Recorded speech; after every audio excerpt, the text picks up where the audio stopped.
사람을 살리는 교회, 예수님 말씀대로 사는 그러한 교회가 되기를 바라며 2020년을 출발했습니다. 이제 5개월째 저희가 말씀을 듣고 삶 속의 실천에 옮기고 계시는데, 하나님의 은혜가 여러분 삶 속에 특별히 풍요롭게 임하기를 주님의 이름으로 축복합니다. 사람을 살리는 교회, 예수님 말씀대로 살리는 교회가 되고자 요한복음 6장 63절 말씀을 배경으로 선택한 교회 표어입니다. 제가 요한복음 6장 말씀을 오늘도 읽겠습니다. 살리는 것은 영이니 육은 무익하니라. 내가 너희에게 이른 말은 영이요 생명이라. 지난 주는 예수님에 대한 소문이 나기 시작했다는 말씀을 들었습니다. 어떠한 소문이었냐면, 이 예수라는 사람은 세리와 죄인의 친구더라. 그 내용이 누가복음 7장 34절에 등장합니다. 예수님께서 저희들에게 좋은 친구가 되어주신 것처럼 우리 사랑하는 성도님들도 여러 사람들에게 좋은 친구가 되어 하나님의 은혜를 함께 나누며 신앙생활하시고 예수님과 복음을 함께 전하시면서 살아가시기 바랍니다. 예수님께서 말씀하십니다. 예수님의 말씀은 영이라. 예수님의 말씀은 생명이라. 예수님의 말씀이 영이라는 의미는, 여러분, 세상에서 저희가 얻을 수 없는 것이라는 내용입니다. 하나님께서 저희에게 주시는 은혜, 그 은혜가 말씀을 통해서, 영을 통해서 저희에게 주어집니다. 예수님의 말씀은 또한 생명입니다. 이 말씀을 순종하며 살 수 있다면 우리에게는 덕이 되고, 죽어가는 사람이 살아나고 죽어가던 영혼들이 주님 안에서 소생되는 역사가 나타난다는 그러한 약속입니다. 우리 마음이 하는 장로교회 성도님들, 2020년도는 여러분들이 언젠가 뒤돌아볼 때 우리 교회의 표어는 사람을 살리는 교회예요. 예수님의 말씀대로 살기 원하는 교회였기에 내가 2020년도에는 많은 챌린지와 변화가 있었다라고 할 수 있을 만큼 은혜 받으시기를 바랍니다. 오늘 본문 말씀으로 돌아갑니다. 마태복음 3장 말씀과 4장 말씀을 저희가 종합해서 함께 은혜를 나누기 원합니다.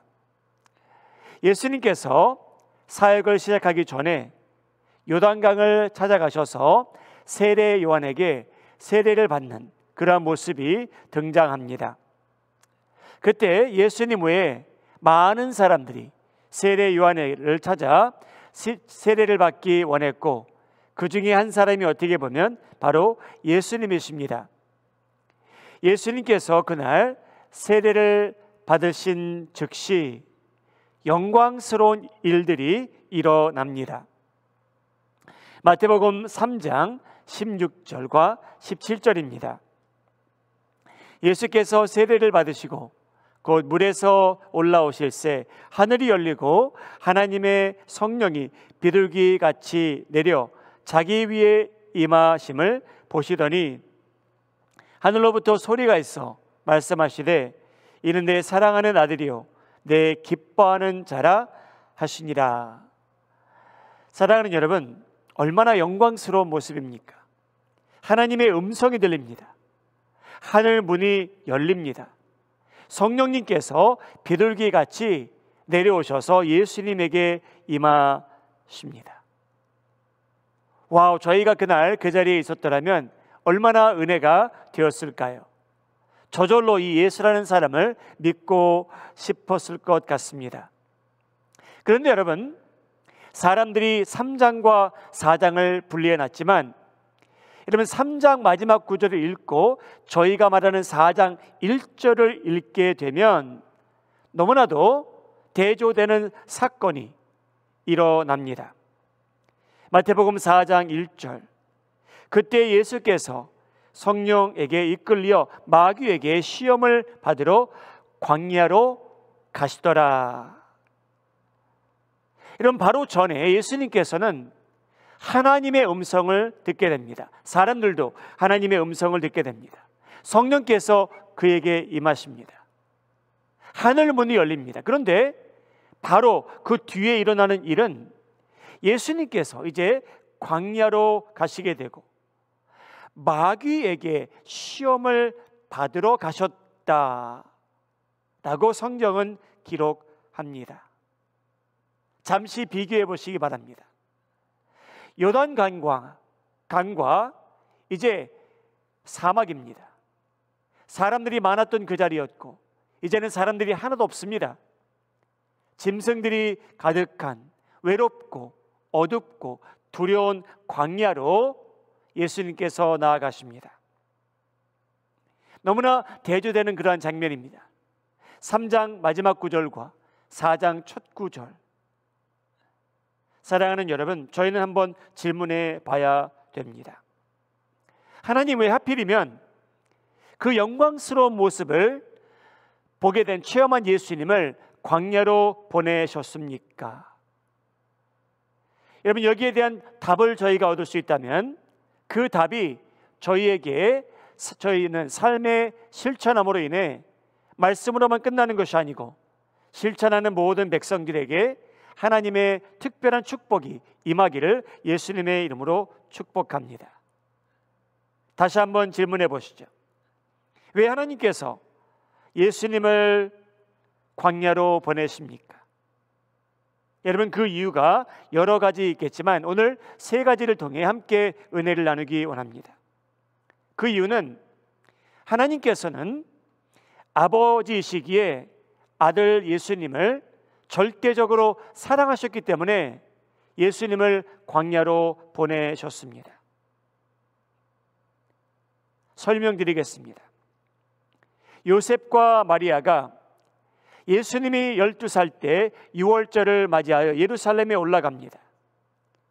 하나님께 예배를 드리고 돌아갈 때 예수님이 예루살렘에 남아있는지 모르고 요셉과 마리아는 떠나게 됩니다. 사흘 후에 예수님께서 그 자리에 함께 있지 아니하는 것을 알게 된 엄마 아빠는 예루살렘으로 돌아가서 사흘 후에 12살 된 아들 예수를 성전에서 찾게 됩니다. 여러분, 예수님께서 그날 무엇을 하고 있었습니까?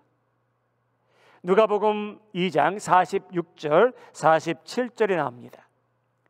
사흘 후에 성전에서 만난즉 그가 선생들 중에 앉으사 그들에게 듣기도 하시며 묻기도 하시니 듣는 자가 다 그 지혜와 대답을 놀랍게 여기더라.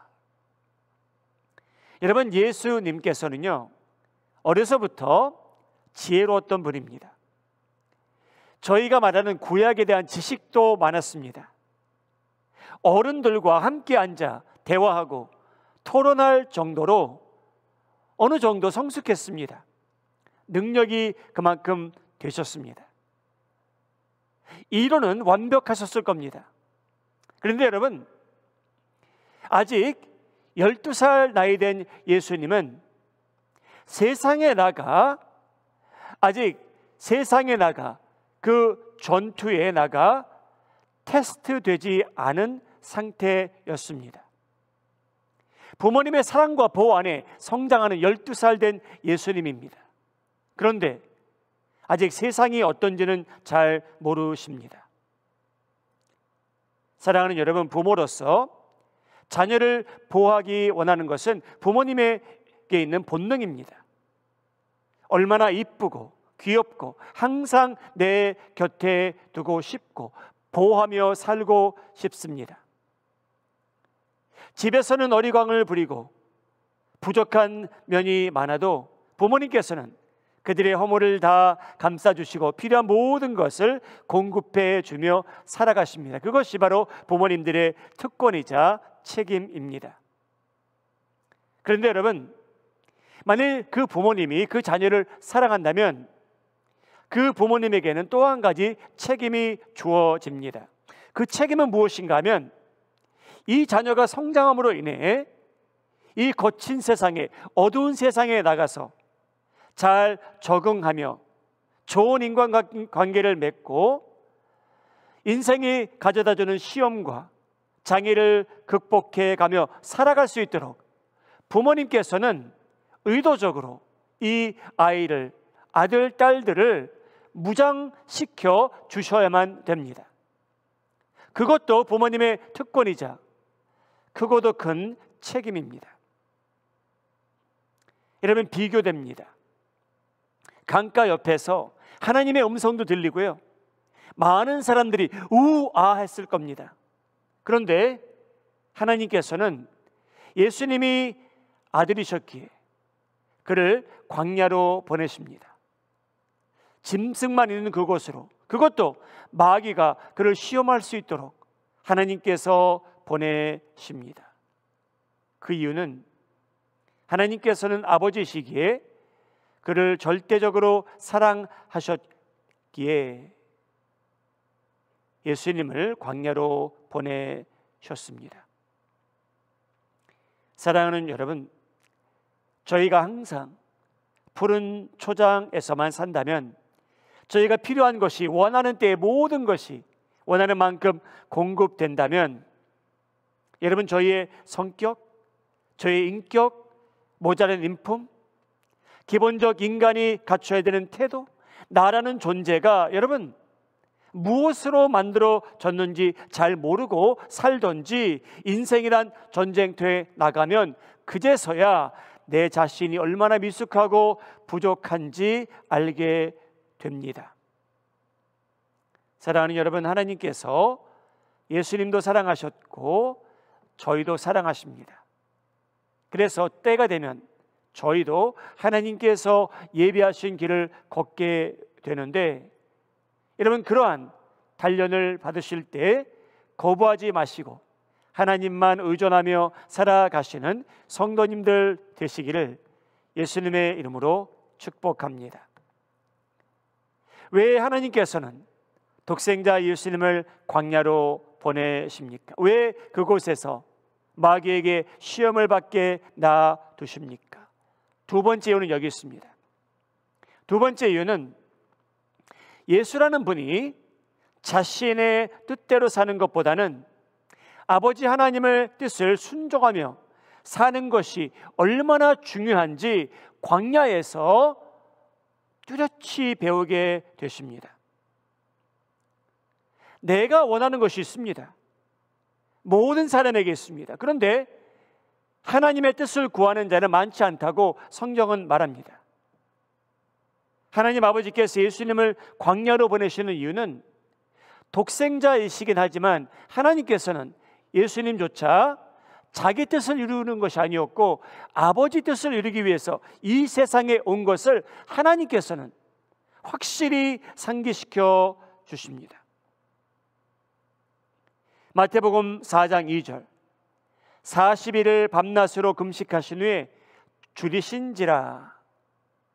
여러분, 상상이 가십니까? 40일 동안 금식하셨으니 당연히 줄이시죠. 그때 마귀는 유혹합니다. 시험합니다. 4장 3절, 시험하는 자가 예수께 나와서 이르되 내가 만일 하나님의 아들이거든 명하여 이 돌들로 떡덩이가 되게 하라. 여러분이 3절 말씀, 마귀는 유혹은, 그의 시험은 그 내용이 두 가지입니다. 첫째, 예수님의 정체를 의심하게 합니다. 만일 당신이 하나님의 아들이거든, 당신의 정체가 하나님의 아들 맞소? 의심하게 만듭니다. 그 말을 들으신 예수님, 마귀야, 내가 하나님의 아들이라는 것을 의심하느냐? 그러면 내가 지금 당장 내 능력을 나타내어 보여주겠노라. 여러분, 예수님께서 그 순간 이 돌들을 떡으로 말씀만 하시면 만드실 수 있었습니다. 그런데 예수님께서는 자신의 능력을 사용하지 않으셨습니다. 두 번째 시험, 예수야, 너는 배고프니? 너의 능력을 행하여 육신의 배고픔을 지금 당장 만족시켜라. 육신을 입으신 예수님, 여러분 저희와 같이 배고플 때 왜 떡을 거절하시겠습니까? 그러나 예수님은 자신이 지금 할 수는 있었지만, 능력도 되셨지만, 하나님의 뜻이 무엇인지 구분하는 순간입니다. 그 내용이 구분하는 장면이 8절 9절에 나옵니다. 마귀가 또 그를 데리고 지극히 높은 산으로 가서 천하만국과 그 영광을 보여 이르되, 만일 내게 엎드려 경배하면 이 모든 것을 내게 주리라. 여러분 천하만국의 영광을 보신 적이 있습니까? 근데 예수님은요, 여러분 그날 천하만국의 영광을 한순간에 다 보시게 됩니다. 예수여, 당신은 이대로 가면 고통스러운 죽음을 당하게 돼 있는데 그러지 마시고 내게 절하면 나는 당신에게 지금 당장 이 천하만국의 영광을 다 주겠소. 마귀는 말합니다. 여러분 그때 예수님께서 그 눈에 보이는 영광, 피부로 느낄 수 있는 그 영광, 육신이 요구하는 그 모든 욕심을 충족시키겠노라고 오케이 절했더라면 여러분 십자가는 없습니다. 그런데 예수님은 육신의 욕구를 죄된 하나님의 말씀을 어겨가며 충족시키지 않으셨고, 여러분 예수님께서는 절제하신 이유가 하나님의 뜻을 온전히 순종하여 미래의 기쁨을 즐거움을 기다렸던 분입니다. 히브리서 12장 2절, 믿음의 주여 또 온전하게 하시는 이인 예수를 바라보자. 그는 그 앞에 있는 기쁨을 위하여 십자가를 참으사 부끄러움을 개의치 아니하시더니 하나님 보좌 우편에 앉으셨느니라. 여러분 앞에 있는 기쁨은 여러 가지를 의미합니다. 저희를 의미합니다. 히브리서 12장 2절, 그 내용은 저희가 등장하는데 여러분 여러 가지 의미가 있습니다. 사랑하는 여러분, 여러분 자신을 위해, 자녀들을 위해 이 영적 원리를 가르쳐 주셔야 됩니다. 지금은 절제해야 되지만, 지금은 네가 원하는 것을 다 할 수는 없지만, 너의 자신의 죄성만 따라가지 말고 나중에 있을 기쁨을 위해 인내하라. 여러분 그건 영적 원리입니다. 여러분 예수님께서 그날 눈에 보이는 그 많은 영광, 손으로 잡을 수 있는 그 영광을 다 뿌리치신 이유는 하나님의 뜻을 온전히 순종하기 위해서였고, 앞에 있는 기쁨을 위해 절제하십니다. 지금 당장 내 눈에 보이는 내가 잡을 수 있는 육신의 욕구를, 죄적인 욕구를 하나님의 뜻을 어겨가며 만족시키겠노라고 행하며 습관들여 살아가는 사람들 중, 사랑하는 여러분, 하나님을 기쁘게 하는 자는 없습니다. 저 육신이 원하는 모든 것을 원하는 만큼 때에 다 충족시키며 살아가며 하나님의 뜻인지 아닌지 분별하지 않고 살아가는 크리스찬 중 하나님을 기쁘게 하는 자는 한 사람도 없습니다. 여러분, 모든 사람에게 그런 충동이 있습니다. 내가 이것을 지금 충족시키며 살아갈까?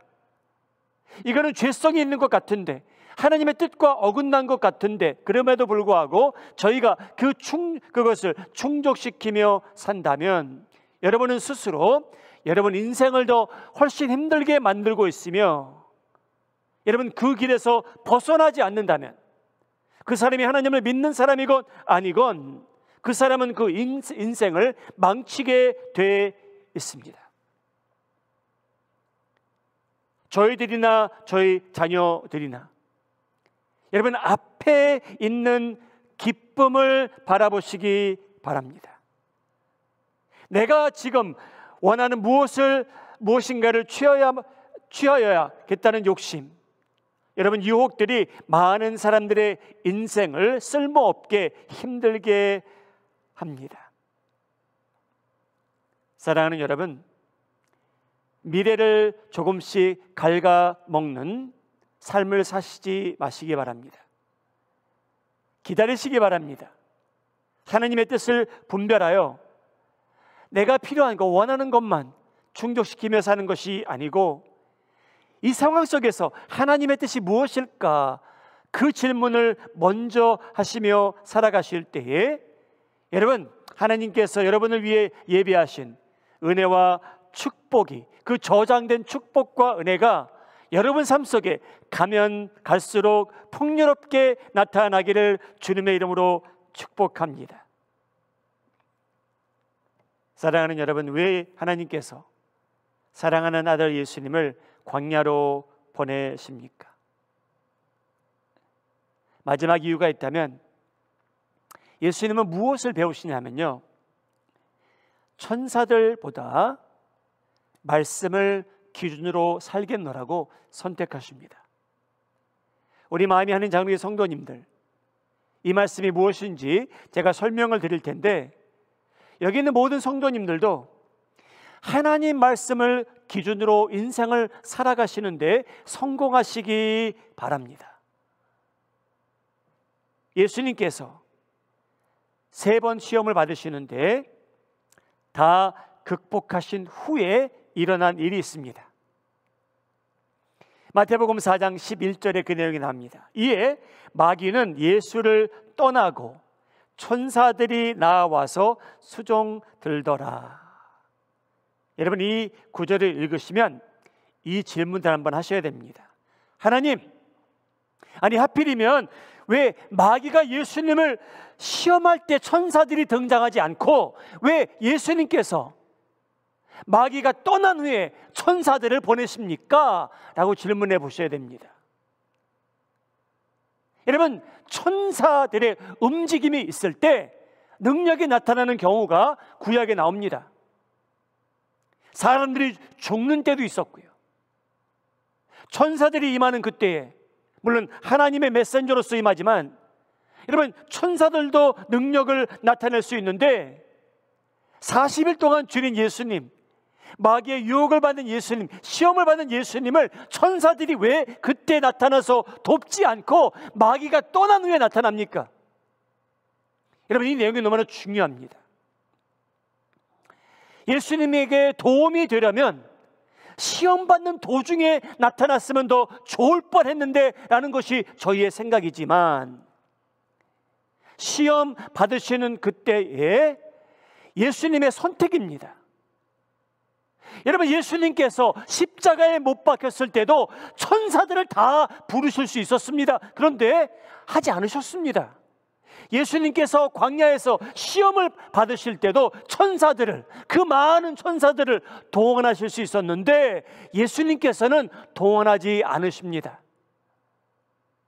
그 많은 천사들에게 너희들이 마귀와 싸워 이겨서 나를 좀 도우라 라고 하지 않으셨다는 겁니다. 예수님은 자신의 능력도 믿지 않았고 천사들에게도 의지하지 않았고 오직 예수님께서 의존하신 것은 기록된 하나님의 말씀이었습니다. 예수님께서는 시험을 받을 때마다 자신의 능력을 과시할 수 있는 기회가 되었지만 예수님께서는 기록되었으되 라고 3번이나 말씀하십니다. 하나님의 아들이신 예수님은 왜 다른 방법이 없었을까요? 여러분, 예수님께서 그런 힘든 시험을 받으시는데 다른 방법으로 극복하시면 안 됩니까?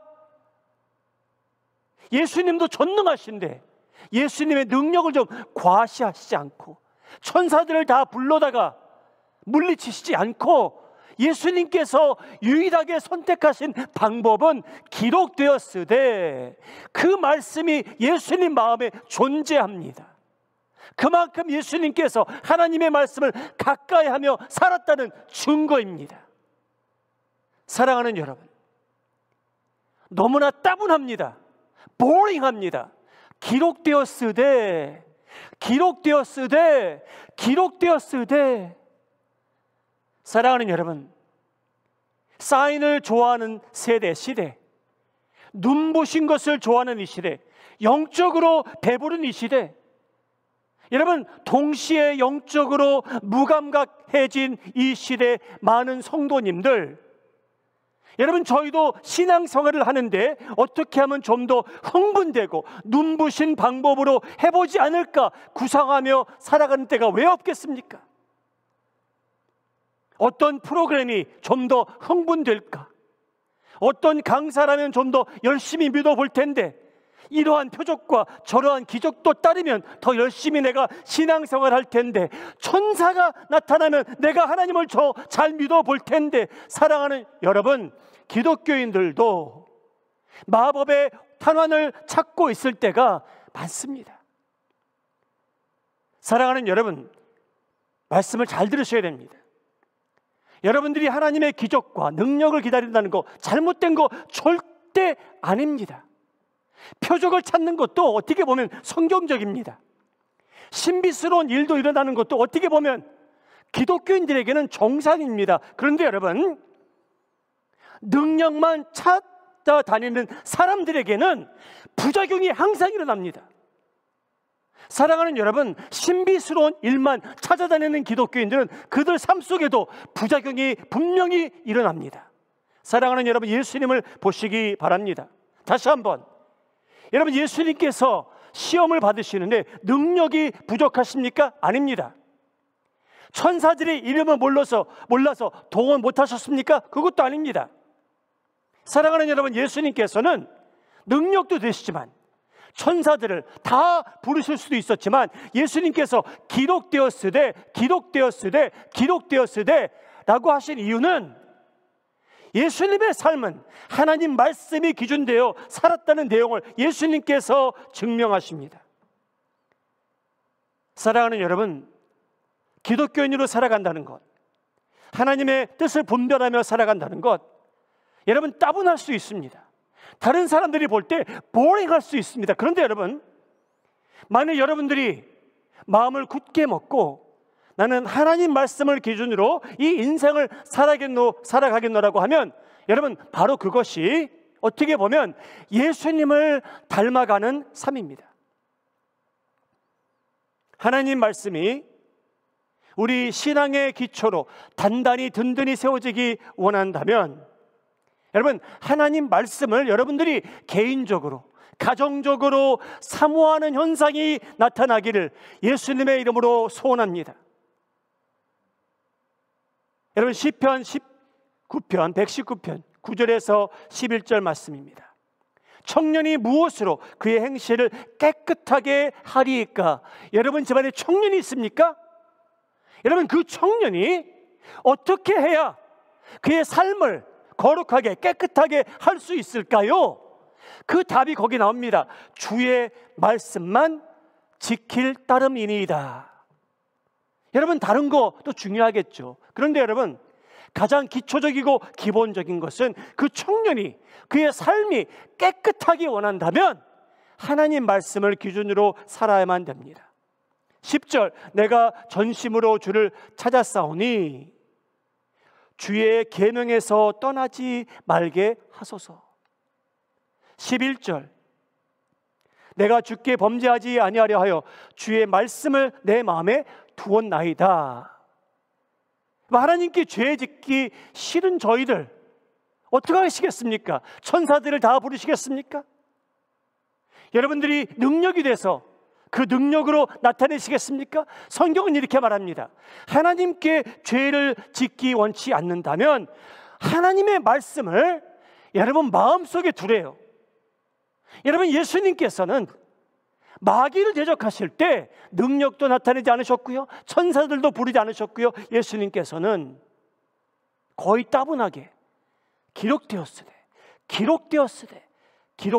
사랑하는 여러분, 화려한 건 없었지만 승리하시는 예수님입니다.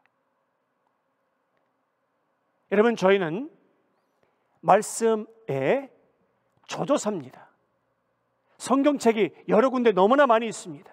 그런데 그 말씀을 저희 마음속에 두고 사는지는 별도입니다. 여러분, 예수님께서는 어떻게 보면 십자가 다음으로 인간적으로 40일 동안 괴로운 때가 있었는데, 힘든 그때에 천사들의 도움을 받는 것을 사모하지 아니하시고 자신의 능력을 과시하는 것도 사모하지 않으셨고, 예수님께서는 기록되었으되 하나님께서 오래전에 주신 말씀이 있는데 나는 그 말씀을 기준으로 살겠습니다 라고 결정하신 분입니다. 여러분, 사람을 살리는 교회, 예수님의 말씀대로 사는 교회, 여러분 쉽게 이루어지는 것은 아닙니다. 거기에 화려한 것은 별로 없습니다. 그러나 개인적으로, 가정적으로, 교회로서 하나님의, 예수님의 말씀을 기준으로 살 수만 있다면 그것이 우리 신앙의 기초요, 저희가 성숙해지는 과정의 필수 주제라는 것으로 믿고 살아간다면, 여러분, 저희가 요단강에서 광야로 갈지라도, 은혜가 충만한 곳에서 잠시 어두운 곳에 갈지라도 하나님의 말씀을 기준으로 설 수만 있다면 죄된 욕심의 욕구를 충족하지 아니하고 천사들의 임재보다 하나님의 말씀을 더 사모하며 살아갈 수 있게 되는데, 여러분 삶이야말로 하나님의 말씀을 마음에 두고 살아가실 때에 어디서든지 승리하시고 하나님의 뜻만 이루시고 많은 사람을 축복하시는데 성공하시기를 예수님의 이름으로 축복합니다. 아멘. 기도하시겠습니다.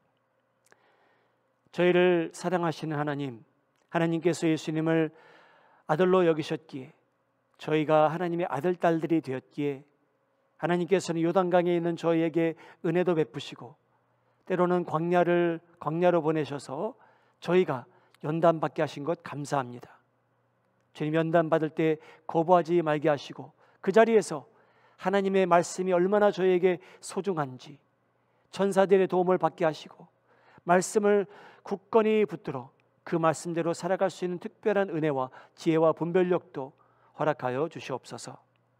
거룩하신 하나님, 저희 마음속에 하나님의 말씀으로 가득 채워 주셔서 공부하게 하시고 묵상하게 하시고 또 읽게 하시고 또 묵상하게 하셔서 어느 상황 속에서도 기록되었으되 라는 말이 나올 수 있게 하여 주시옵소서. 저희를 절대적으로 사랑하시는 예수님의 이름으로 기도하옵나이다. 아멘.